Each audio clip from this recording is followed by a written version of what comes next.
Michelle Modaza from BIT 2U FSMA at may gagawin po ako ngayon na presentation at ang gagawin ko ngayon ay magsusukat ng liquid and dry ingredients using liquid measuring cups and dry measuring cups.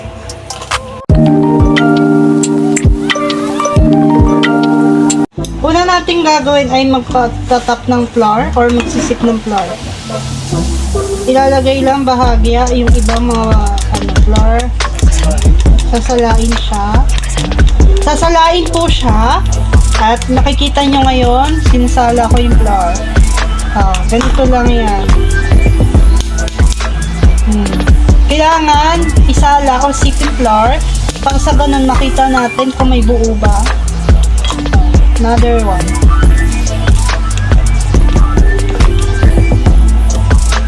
Ayan.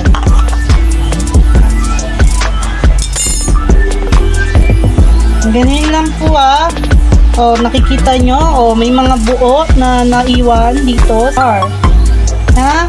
Bago po muna magsukat ng flour, siguraduhin nyo muna na isasala nyo. Maging po sa asukal.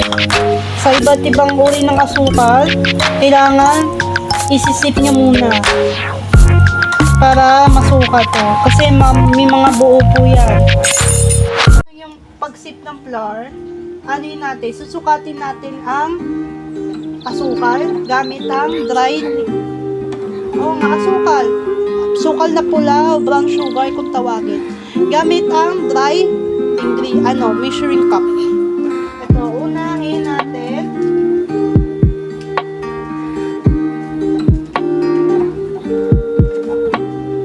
Medyo kuha tayo ng 1/4 cup. Tapos, takin. Pag may sobra, ang gagawin natin, ganun din, Then, after nito, natin dito yung nakuha natin sukal na kailangan buo po pag tinaktak, hindi siya kalat. Makikita nyo ba? Ayan po. Ito naman po ay pagsukat ng liquid ingredients gamit ang liquid measuring cup. Ito po dapat may sukat po yung measuring cup. Kukuha tayo ng 1 cup na liquid.